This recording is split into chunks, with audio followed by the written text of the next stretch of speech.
Sometimes we're just as shocked or moved or energized by the news we cover as anyone would be. But by the time we share it, our initial reaction has settled a bit. But for these stories, we want you to learn about the news at the same time we do. Welcome to another installment of And if you don't know, now you know.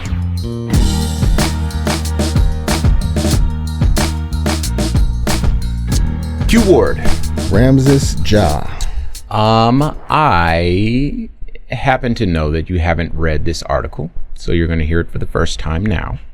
From Business Insider about a woman complaining that people are treating her badly because she drives a Cybertruck. Oh. And we are going to get your response, reaction, general take on it. Talk to me. Okay. All right. Again, from Business Insider, and I, just so you know, I kind of edited down a little bit just because it was a little long. But, and I'm more familiar with it, so I'll have less to say, but I want to get your thoughts here. All right. This is from her perspective. So she says, I'm a psychologist who drives long distances to see patients in towns throughout Arizona.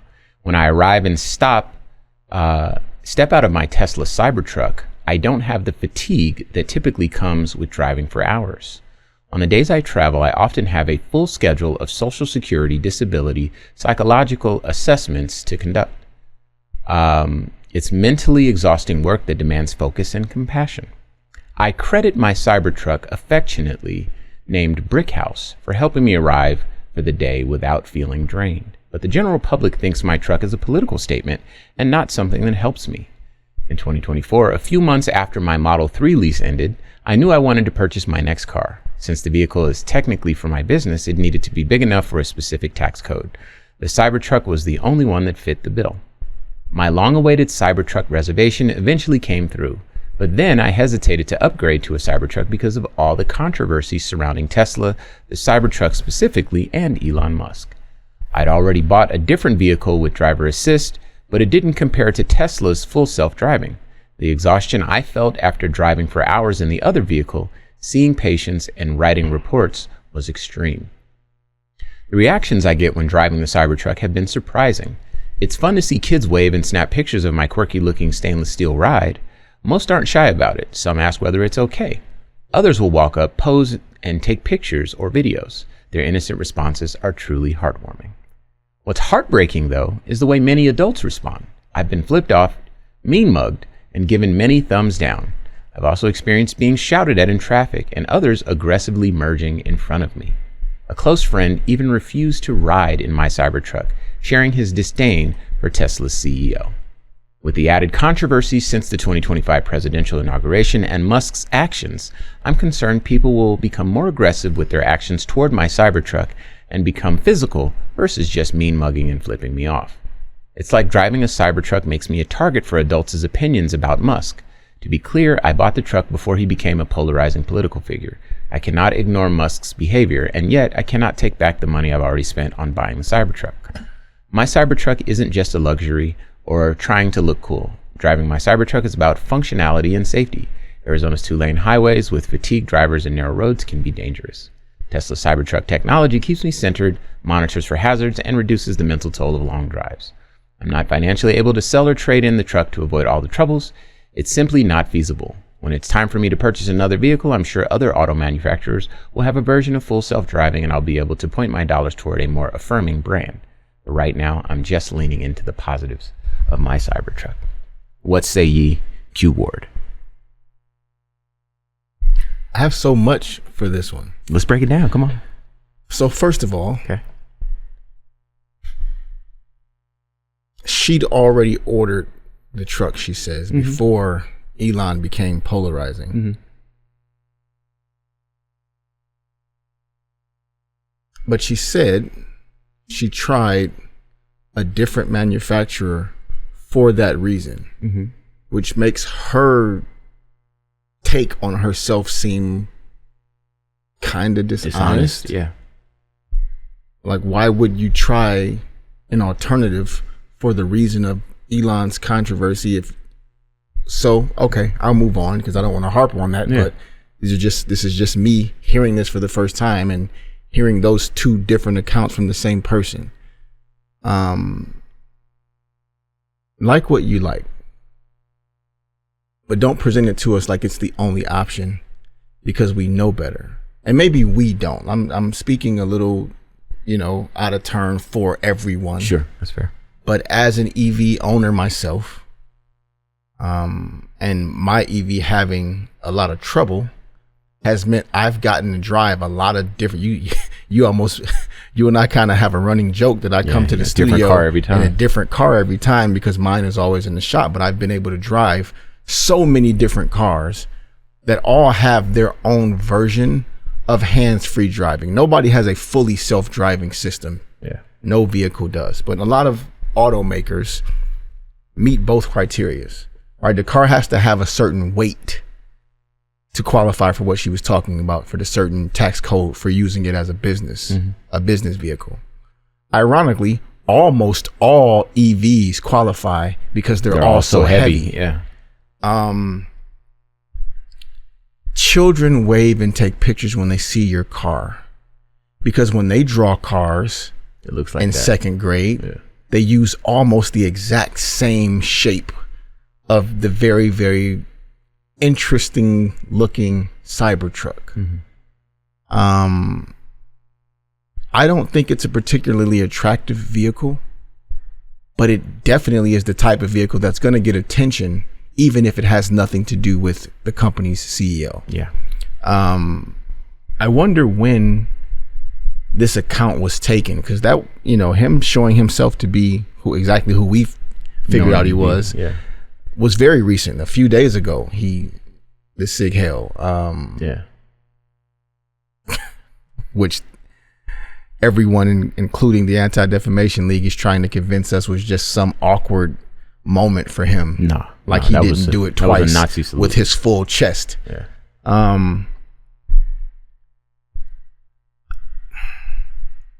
Everyone wants to continue to support those people free of any criticism. And that's just, it's too much of an ask. For some reason, our president and those of his ilk, Yeah. have worked their way into people's lives in a way that doesn't come across as dangerous.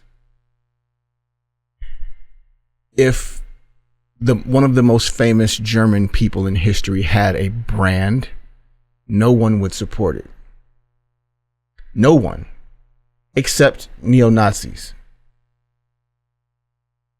I don't even want to say his name because he's just disgusting as a person. But most people who want you to believe that they're decent, if he was the CEO of a company, or if we learned that his son, who shared his ideology, was the CEO of a company, no one would buy the products. Yeah.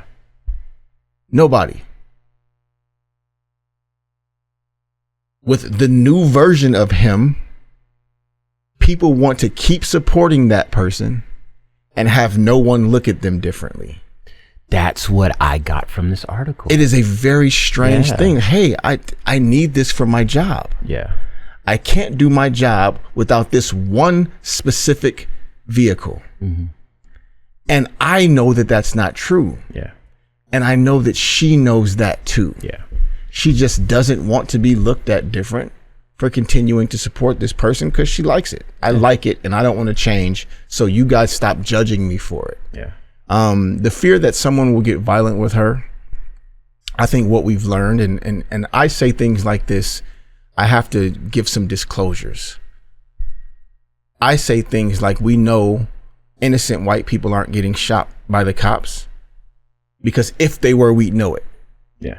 It would make the news in a way, in order to prove that what we say is our imagination, They would a hold counter example those would stories be in up. our face all the time. Yeah. Right? We have a bunch of examples of Trump supporters being violent to people who vote, think, or look different than them. Sure. I don't have any cases of Obama or Harris or Biden or Clinton, or I can go on forever. Supporters Being violent against MAGA. Anybody, really. I don't have any examples. Yeah. That doesn't mean it never happens. Yeah. But it's way more prevalent on that side. But that's how they get down. Mm-hmm. That's not how anyone else gets down. Yeah. You know what I haven't seen before or since the election cycle, election season, if you will? What's that? People wearing Biden, Harris, or Obama clothes or hats or flags or signs or t-shirts or sweaters or Hulk Hogan figures with that person's face on it. Yeah. Never in my life. Outside of this political season, yeah, that's fair. With this guy, I left the studio and went home on MLK Day. The MLK Day parade, as you know, happens like outside of my house, like almost literally just outside the front door. I live right at the intersection of the main. I live on the corner house on the intersection of the two main streets where the MLK parade happens. Yeah. Guess what I saw that didn't make any sense at the MLK parade? I'm guessing MAGA apparel. Gangs of people with like 20-foot MAGA flags and their MAGA hats, and they're like, and they were only there As like counter protesters? Or who counter protest an MLK parade on MLK Day? The least aggressive figure in y'all's history. We know better. But the way he's presented to the world is like the golden standard of black man. Yeah. Nonviolent, peaceful preacher. Yeah. Even they quote him to show how decent they are. Yeah. They showed up just to make people uncomfortable, just to flex, just to be bullies. Yeah. So like everything about that story just seems dishonest. All of it. Yeah. I know there's other electric cars that have self-driving capabilities. I know you can sell it. You know what I'm saying? Unless you can't sell it. Yeah. It's worth more if you, never mind, go ahead.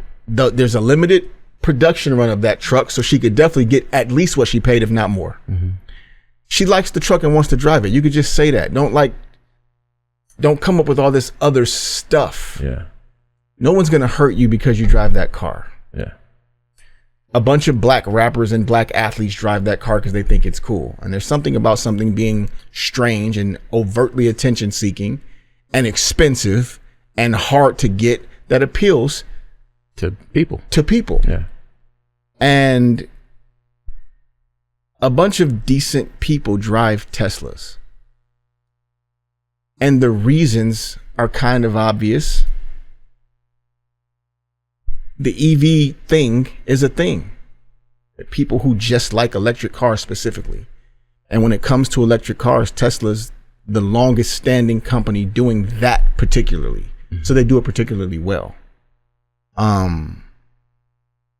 yeah, this lady feels the guilt that comes with being a Tesla owner. Mm-hmm. And doesn't want to feel it anymore. Yeah. It's like peak. I want to be very sensitive how I describe this. It's peak. I can only imagine one type of person feeling so bad about how rough her life is in her 6-figure vehicle that, for all intents and purposes, is a political statement at this point. Her feelings need to be prioritized, and Business Insider gave her a whole article on it. You know what I mean? Like, oh my gosh, poor lady. I bet there's a ton of people that feel just like you. And I think you have to leap over kind of the obvious reality, which is that there are literally millions of people that feel way worse and have a much more dangerous life that they have to live now. So your comfort being expressed in this article, or discomfort, is the epitome of arrogance and Self-absorption. It's right in line with, I don't want my children to learn that their great grandparents owned slaves. Yeah. I don't like how that makes my children feel. I don't like how it makes me feel. I don't like how it makes me feel. There you go. So, you're right. There are some decent folks that have Teslas, but all the decent folks I know that have Teslas have told me I got to get rid of this Tesla. And they definitely won't go buy the new one. Right. Because we all know that it's like if you had to spend your own money and stay in any hotel in the world, would you stay at a Trump hotel? Listen, it could be the only hotel. I'll sleep outside. And I'll just sleep in the car. Yeah, I feel you. So, is the reason for that because staying in a Trump hotel now kind of doubles as a political statement? It's at best supporting a business owned by him. Yeah. And at worst, it is a blatant political statement. Thank you. Okay, so that's what I was going for. Those people are seeking out the Trump tower or hotel so they can stand there, so they can keep it's the red hat in a building. That's it. So this is the red hat on wheels. Thank you. I mean, what else do I have to say, man? Everything, because I said at the beginning, I actually had come across the article and got a chance to read through it, and then I thought this would be great to run by you, edit it down, all that stuff. So I was familiar with it. But everything that I was hoping would come out in this conversation, you just hit. Yeah, man. We have a colleague who said, and he works in sports, not politics, but even he said this that was partly right and partly wrong, and I hope we bump into him somewhere so I can just educate him, because he's a brother of ours, but he's white. And he said he was upset that he went to this WNBA game and this whole family in front of him had on their MAGA stuff, because that's flagrantly a political statement, especially in that space. The black woman lesbian majority league, you came to make people there uncomfortable. The type of people that go and support the WNBA, Trump and his followers have shown that they're anti everything that league represents and stands for. Yeah. Which is why when Caitlin Clark started speaking nice about black people, all those fans flipped on her, because they were never fans. She was just an avatar for their hate. The straight white Christian woman who was taking over the black gay woman's sport. And he said he was so upset because that would be like someone wearing a Biden or Harris hat to, I forget the thing he said. And I wished I could have been in person to tell him, no, that's actually not the same. Just like black power and white power is not the same. Yeah. They don't mean the same things to those. Of course, they're obviously not the same, but they don't mean the same thing to the separate groups. Just like Black Lives Matter and White Lives Matter don't mean the same things to those separate groups. What the Make America Great hat means is not the same as, hey, this is who I voted for. That's what all the other hats mean. Yeah. This is who I voted for or who I'm going to vote for. That's all they mean. Yeah. I don't love him. I don't worship him. It's just who I'm voting for. I don't even really talk about him outside of this until season. It's time to vote. Yeah. Like I don't. But the MAGA hat. I don't bang on my friends on his behalf. I don't reach out to people because they should love him too. Like I just. Let me get this. The MAGA hat is not who I'm voting for. The MAGA hat is who I am. Yes. I have nothing else. That's it. Okay. That's it. Well, listen, if you have a Tesla Cybertruck or a Tesla and you feel bad, your feelings are hurt because people don't like your car anymore, and you're sad and you want to talk about it to some people, you can use the red microphone talkback feature on the iHeartRadio app. You can hit me on all social media at Ramses Ja. I am Q Ward on all social media as well. Yeah. We'll talk later. All right. Peace. This has been a production of the Black Information Network. Today's show was produced by Chris Thompson. Have some thoughts you'd like to share? Use the red microphone talkback feature on the iHeartRadio app. While you're there, be sure to hit subscribe and download all of our episodes. I am your host, Ramses Ja, on all social media. I am Q Ward on all social media as well. And join us tomorrow as we share our news with our voice from our perspective, right here on the Black Information Network Daily Podcast.